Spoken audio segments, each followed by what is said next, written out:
Le 12 août 2025, un télégramme scellé exige 70% de l'or du Burkina Faso ou le remboursement brutal de 5 milliards de dollars.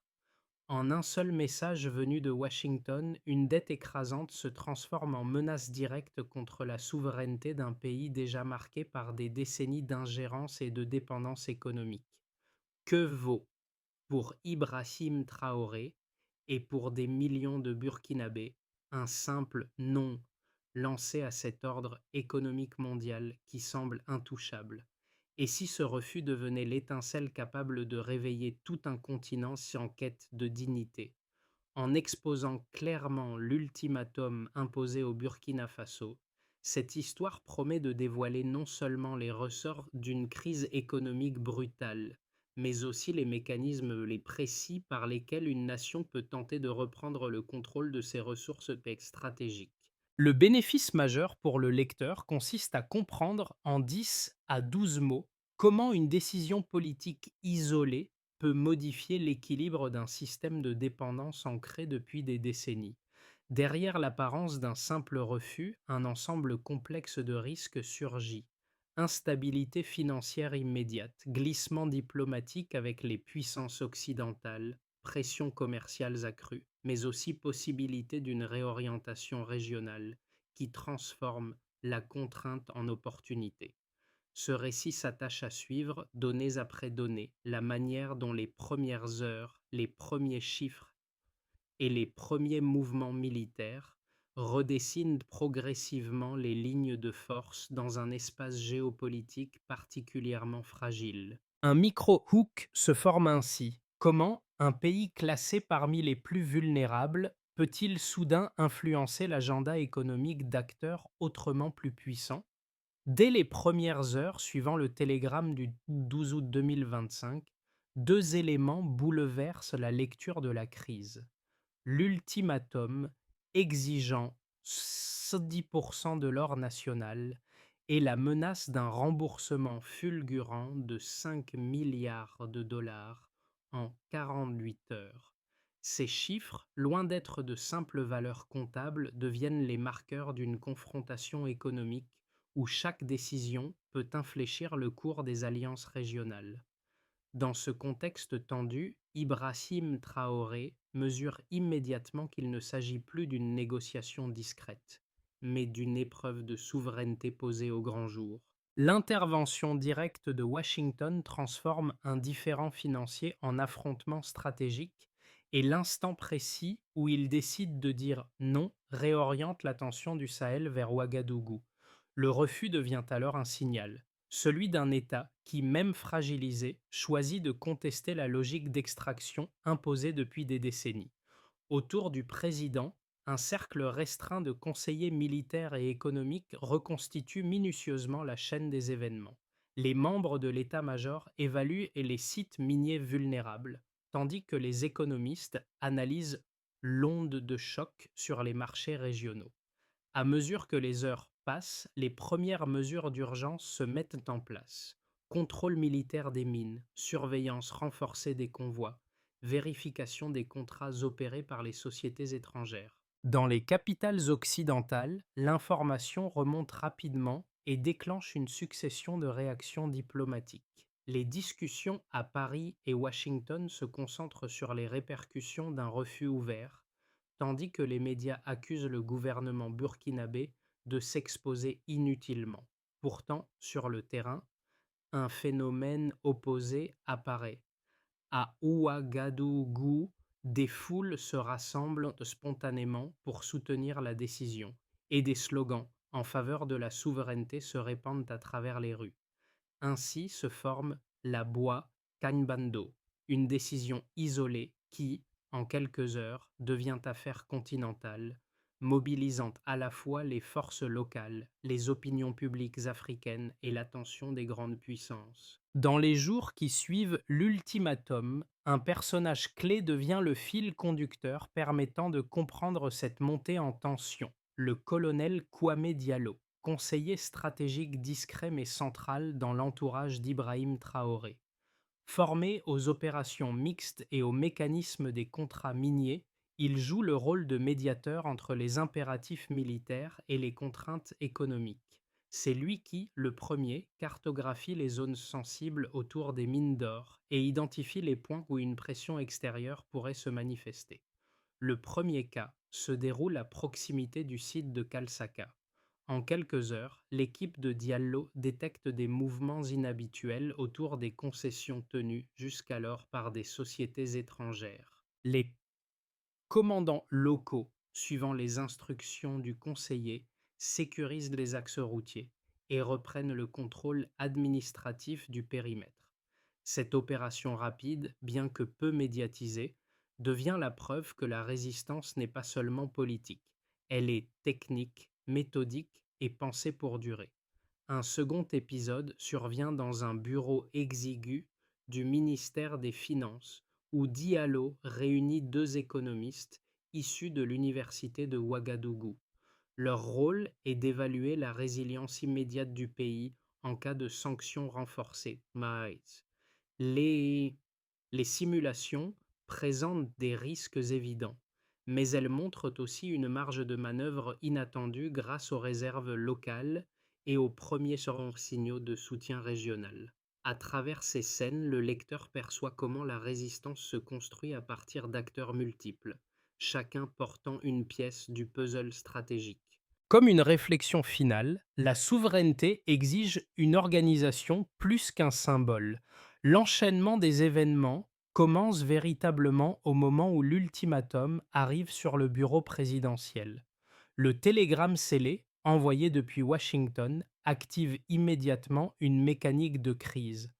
En quelques minutes, les conseillers d'Ibrahim Traoré rédigent une première note d'urgence évaluant les implications immédiates de la demande. Céder 70% des réserves d'or ou s'acquitter d'une dette colossale en 48 heures. À cet instant précis, la chaîne de décision bascule et le pays entre dans une phase de mobilisation accélérée. Les premières mesures sont strictes. L'état-major ordonne le contrôle militaire de tous les sites aurifères, y compris ceux opérés jusque-là par des entreprises étrangères. Les convois miniers cessent immédiatement leurs activités commerciales et basculent sous escorte armée. À Ouagadougou, le ministère des Finances active un protocole d'urgence visant à sécuriser les réserves stratégiques et à suspendre temporairement les interactions avec certaines institutions étrangères susceptibles de geler des avoirs burkinabés. Les diplomates reçoivent pour instruction de ne pas répondre aux pressions initiales, afin de laisser au gouvernement quelques heures de respiration. Les marchés réagissent brutalement. Les premières heures voient une chute des indices régionaux et une spéculation accrue contre la monnaie nationale. Dans les rédactions occidentales, les communiqués improvisés qualifient la décision burkinabé de calcul dangereux. Pourtant, les signaux venant du terrain racontent une dynamique toute différente. Des foules se rassemblent spontanément dans les rues de Ouagadougou, brandissant des pancartes en soutien au refus présidentiel. Les manifestations gagnent rapidement d'autres villes où les habitants expriment une même volonté de défendre le contrôle national des ressources. Dans le même temps, l'armée renforce ses positions. Les unités déployées autour des mines établissent des checkpoints et réorientent les routes d'exportation pour éviter toute tentative d'ingérence extérieure. Les entreprises étrangères protestent, mais leurs autorisations sont suspendues dans l'attente d'un audit complet des contrats en vigueur. Ce geste, à la fois ferme et calculé, montre que le gouvernement n'agit pas dans la précipitation. Il impose un nouveau rapport de force. Les tensions diplomatiques explosent lorsque plusieurs chancelleries occidentales publient des déclarations dénonçant la dérive populiste du Burkina Faso. À Washington, des conseillers évoquent la possibilité de sanctions immédiates. À Paris, les discussions s'orientent vers la suspension de programmes bilatéraux. Pourtant, ces menaces produisent un effet inattendu. À Bamako, Conakry et Niamey, des voix s'élèvent publiquement pour soutenir Ouagadougou. Les premières manifestations en Afrique de l'Ouest reprennent les mêmes slogans que ceux apparus la veille au Burkina Faso, créant un mouvement régional spontanément aligné. Les heures suivantes ne ramènent pas le calme, mais elles apportent une forme de stabilisation. Les routes minières sécurisées permettent au pays de conserver un flux de production minimal, tandis que les contacts régionaux initient les premiers échanges commerciaux alternatifs. Les diplomates burkinabés, jusque-là silencieux, engagent des conversations discrètes avec des partenaires non occidentaux afin de maintenir ouverts les canaux financiers essentiels. À ce stade, la chronologie montre une réalité rarement perçue de l'extérieur. Ce n'est pas seulement un refus solitaire, mais la construction accélérée d'un front politique, militaire et social autour d'une décision jugée vitale pour l'avenir du pays. La séquence des faits confirme que la contestation initiale s'est transformée en dynamique collective, capable de redéfinir le rôle du Burkina Faso dans la région. La phase suivante s'ouvre avec un constat chiffré simple mais décisif. Avant l'ultimatum, environ 60% de l'or extrait au Burkina Faso était exporté par des sociétés étrangères. Ce pourcentage, largement supérieur à la moyenne régionale, illustre une dépendance ancienne envers des opérateurs extérieurs. La statistique met en lumière une réalité structurelle qui fragilise la marge de manœuvre du pays. Après la nationalisation ordonnée dans les heures suivant le refus d'Ibrahim Traoré, cette part chute d'environ 10%, mais la baisse n'est pas un indicateur de faiblesse. Elle marque au contraire le redéploiement interne d'un secteur jusqu'alors capté par des flux opaques. La réduction sert de point d'entrée pour comprendre l'évolution des circuits commerciaux. Enfin, la réorientation des ventes vers de nouveaux partenaires provoque un basculement majeur. Les exportations vers le G7 diminuent de 58%, tandis que la Chine et la Russie absorbent une hausse de 23%. Ce déplacement du centre de gravité constitue la clé d'une résilience inattendue dans un contexte de sanctions. À partir de ces données, les conseillers économiques dressent un tableau précis de la situation. Ils observent que la réduction des exportations vers les marchés occidentaux ne crée pas l'effondrement anticipé, grâce à la capacité du pays à attirer des acheteurs alternatifs. Ils notent également que la stabilisation du secteur minier dépend désormais davantage de la gestion des infrastructures locales que de la fluctuation des prix internationaux. Le pays, bien que soumis à des tensions externes, conserve un outil économique capable de produire des marges suffisantes pour soutenir certains programmes essentiels. L'autre indicateur clé est l'évolution de la production interne. Les mesures de contrôle national accélèrent la réouverture de sites restés inactifs sous l'administration précédente. Les techniciens locaux, longtemps cantonnés à des rôles subalternes, participent désormais à la gestion directe des opérations.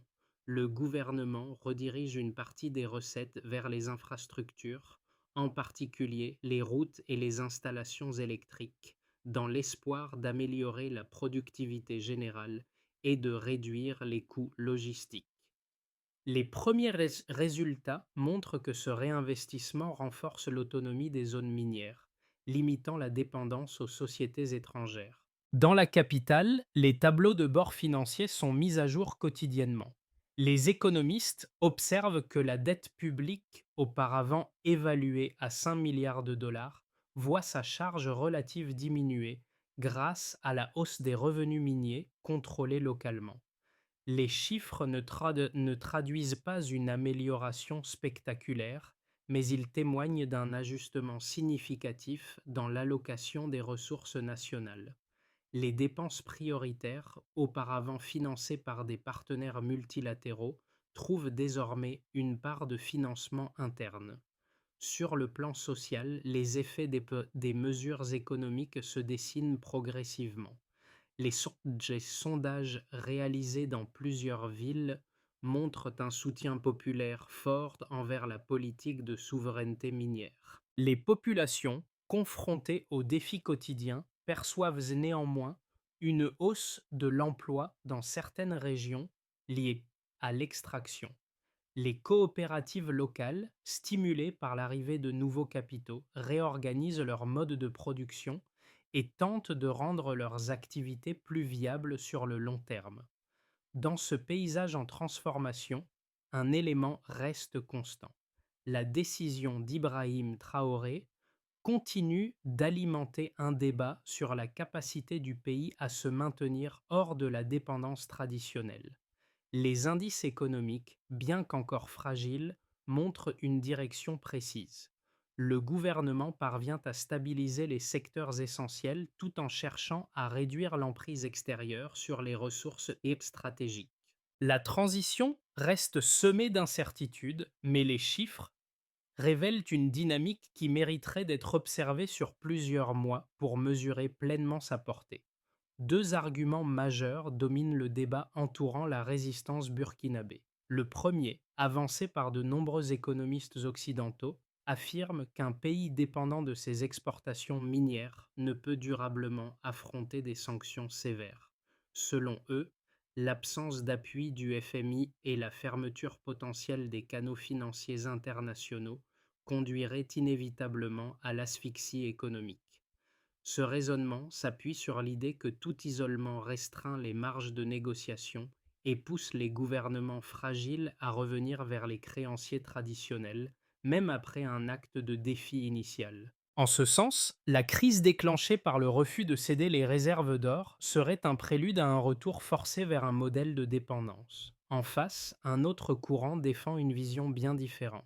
De nombreux analystes africains souligne que la dépendance n'est pas une fatalité, surtout pour un pays disposant d'un secteur minier riche et sous-exploité par les acteurs locaux. Il rappelle que la nationalisation immédiate des sites d'or a permis d'augmenter rapidement la production interne, notamment grâce à la réouverture de plusieurs mines abandonnées. Ils insistent également sur la montée en puissance de nouveaux partenaires commerciaux capables d'absorber des flux que les marchés occidentaux pourraient restreindre. Pour eux, la résistance économique n'est pas un pari désespéré, mais une transition possible vers un modèle fondé sur la souveraineté régionale et les alliances stratégiques. La réponse la plus cohérente se situe entre ces deux positions. Les données montrent que les risques soulevés par les sceptiques existent bel et bien. Les marchés ont réagi par une chute des indices régionaux et la spéculation contre la monnaie burkinabé a augmenté. Cependant, ces mêmes données révèlent aussi que la réorientation des exportations a compensé une partie de l'impact, notamment grâce à la hausse des échanges avec la Chine, la Russie et les pays voisins. L'argument d'un effondrement inévitable perd de sa force face à ces résultats, tandis que l'idée d'une autonomie progressive gagne en crédibilité. Le pays n'échappe pas aux contraintes globales, mais les chiffres indiquent qu'il n'évolue pas non plus vers la crise annoncée. Alors que les chancelleries occidentales intensifient leurs critiques, un phénomène inattendu se déploie dans la région du Sahel. Ce n'est plus seulement une résistance isolée, c'est la formation progressive d'un front continental autour de la décision d'Ibrahim Traoré. Les signaux émergent d'abord discrètement, puis deviennent visibles dans les rues, dans les déclarations publiques et dans les échanges diplomatiques entre pays voisins. À Bamako, Conakry et Niamey, des rassemblements spontanés reprennent les mots d'ordre apparus à Ouagadougou, montrant que la contestation n'est plus strictement nationale. Les gouvernements du Mali, de la Guinée et du Niger amorcent des discussions qui, jusque-là, semblaient impossibles hors des structures régionales traditionnelles. La coordination s'esquisse autour d'un principe simple: protéger l'autonomie des ressources et réduire la dépendance aux créanciers internationaux. Ce renforcement inattendu des alliances ouvre une brèche dans la stratégie des puissances extérieures. Là où elles anticipaient l'isolement complet du Burkina Faso, elles voient désormais émerger une union régionale susceptible de modifier Les rapports de force. Le midpoint se dessine nettement. La résistance cesse d'être un acte solitaire pour devenir un levier collectif. Les conséquences concrètes de la décision d'Ibrahim Traoré apparaissent progressivement, révélant un paysage où chaque acteur, des citoyens aux institutions régionales, réagit selon ses propres contraintes. Quatre sphères distinctes permettent de comprendre la portée réelle de cette résistance. Les niveaux national, diplomatique, socio-économique et régional. Au Burkina Faso, les effets se manifestent d'abord dans le contrôle accru du secteur aurifère. La nationalisation rapide réduit mécaniquement les exportations vers le G7 de 58%, créant une recomposition immédiate des circuits commerciaux. Les revenus issus de la production internalisée, augmentés de 37% après la réactivation de plusieurs mines, financent des projets d'infrastructures, notamment les routes et les installations électriques. Cette réorientation, bien que fragile, permet au pays de limiter un choc économique brutal et d'assurer une continuité minimale dans les services publics essentiels. La résistance transforme profondément les relations internationales. Les capitales occidentales dénoncent une décision jugée déstabilisatrice, tandis que leurs menaces de sanctions renforcent paradoxalement la cohésion régionale. Les gouvernements du Mali, de la Guinée et du Niger perçoivent dans la posture burkinabé une opportunité de consolider une alliance alternative fondée sur la souveraineté plutôt que l'alignement traditionnel. Cette solidarité émergente modifie la lecture diplomatique de la crise. Au lieu d'un isolement unilatéral, le Burkina Faso obtient des appuis qui atténuent la pression extérieure. Dans les rues de Ouagadougou, la décision devient un moteur de mobilisation populaire. Les sondages montrent que 68% des citoyens considèrent le refus comme un acte de fierté nationale. Les coopératives locales, revitalisées par la redistribution des revenus miniers, lancent de nouveaux projets communautaires. La jeunesse universitaire organise des cercles de discussion sur les modèles économiques autonomes, transformant des préoccupations abstraites en initiatives concrètes. Cette dynamique sociale, inattendue dans un premier temps, joue un rôle central dans la stabilisation interne. Les répercussions dépassent largement les frontières nationales. Le soutien public dans plusieurs capitales africaines provoque une onde de solidarité inédite, où des manifestations reprennent les slogans nés au Burkina Faso. Les discussions au sein de l'Alliance des États du Sahel s'intensifient, envisageant des politiques d'exploitation coordonnée des ressources. Cette évolution marque un tournant. La résistance cesse d'être un événement isolé et devient le potentiel point d'ancrage d'un mouvement panafricain visant à rompre avec les mécanismes de dépendance économique imposés depuis des décennies. À travers ces quatre groupes d'impact, une réalité s'impose. La décision initiale n'a pas seulement produit une confrontation diplomatique ou économique, mais a ouvert une transformation systémique touchant les institutions, les alliances, les organisations sociales et les aspirations collectives. Chaque conséquence alimente la suivante, créant une dynamique durable que les sanctions extérieures ne parviennent pas à neutraliser entièrement. Au terme des premières semaines de confrontation, trois trajectoires distinctes émergent pour les 6 à 12 prochains mois. Elles ne reposent pas sur une spéculation hasardeuse, mais sur les données déjà observables.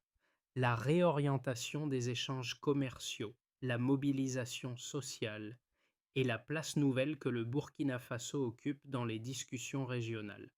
Scénario de base, la stabilité contrainte. Dans cette configuration, les sanctions occidentales persistent, mais ne s'intensifient pas.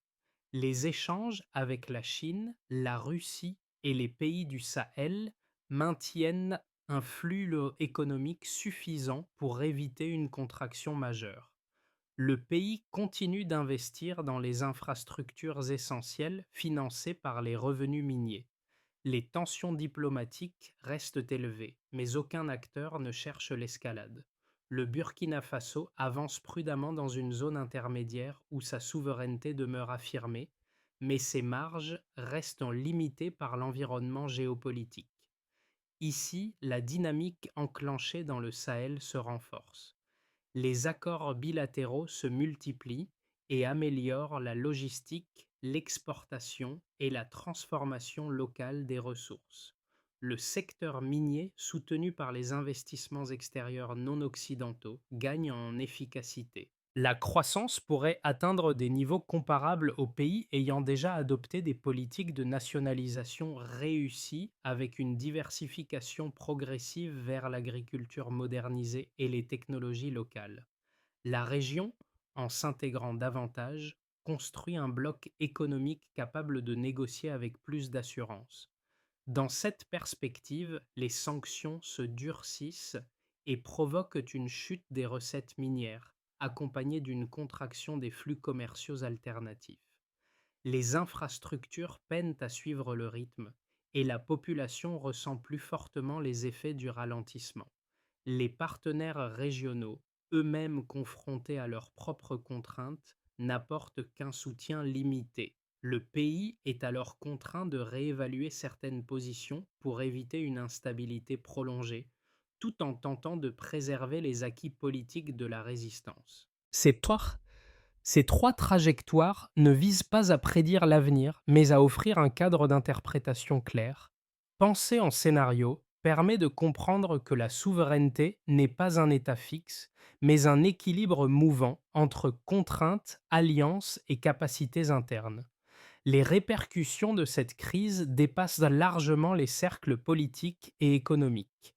Elles touchent directement trois catégories de personnes qui, chacune à leur manière, interprètent la résistance burkinabé à travers leur propre expérience et leurs attentes. Du côté du groupe A, les travailleurs et les familles. Pour eux, la nationalisation des mines représente avant tout une chance de stabiliser les revenus locaux.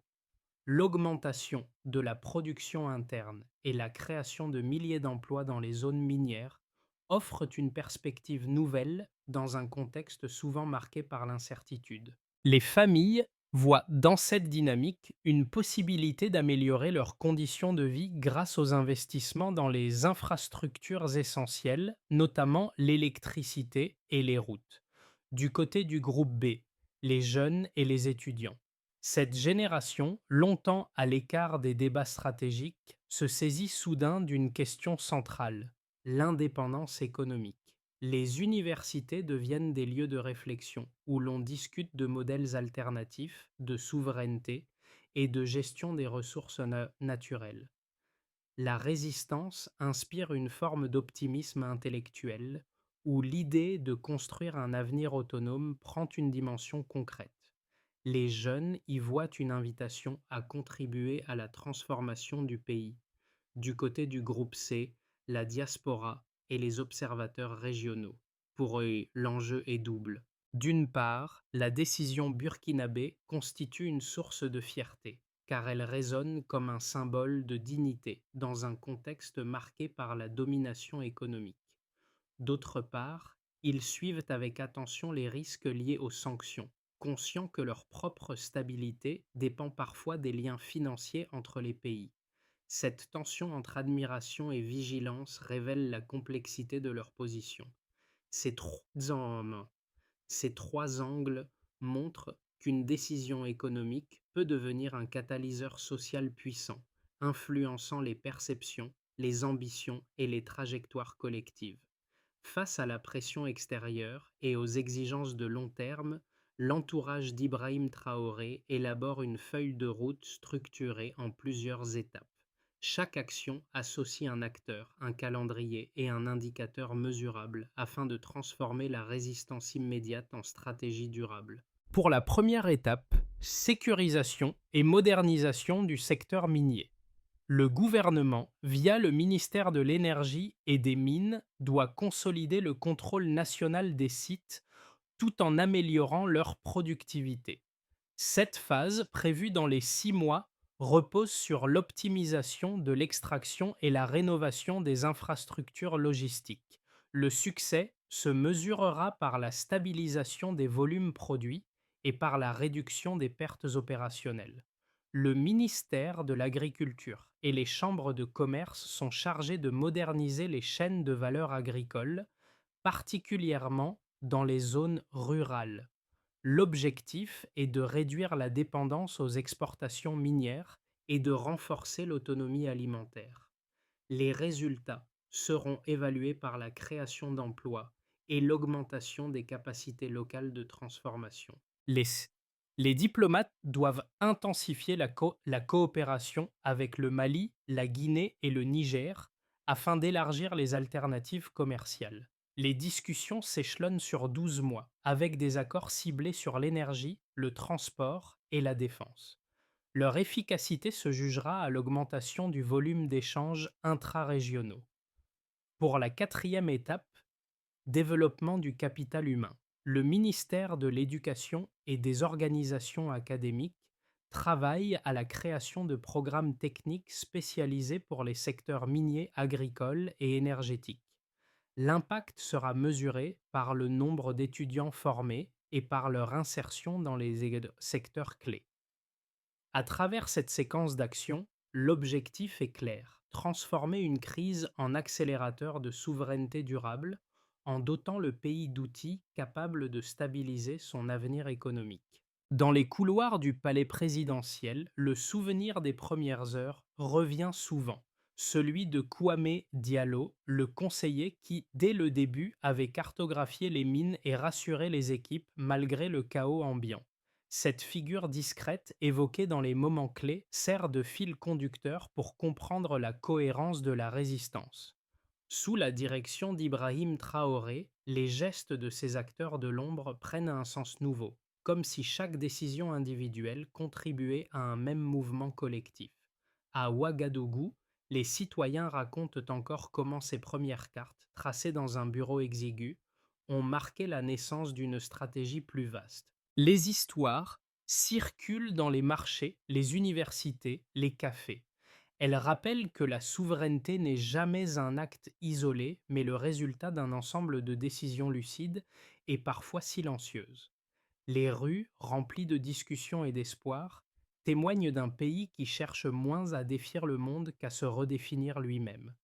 Là réside la portée de cette résistance. Elle transforme la peur en projet et l'incertitude en horizon. C'est dans le calme que naissent les ruptures durables. Dans les rues de Ouagadougou, le récit de cette résistance circule encore, porté par des voix qui cherchent moins à convaincre qu'à comprendre ce que signifie réellement la souveraineté dans un monde sous tension. Les échanges, qu'ils se déroulent dans les marchés, autour des universités ou au sein de la diaspora, témoignent d'un besoin profond de réfléchir collectivement à la place des nations africaines dans l'économie mondiale. Il ne s'agit pas d'opposer un camp à un autre, mais de s'interroger sur la manière dont un pays peut défendre ses ressources sans se couper du reste du monde. Cette histoire invite chacun à participer, à écouter les arguments, à confronter les idées et à construire un dialogue continu, car une transformation durable ne naît jamais du silence. Elle émerge des discussions ouvertes, des points de vue multiples et de l'envie partagée de bâtir un avenir plus juste.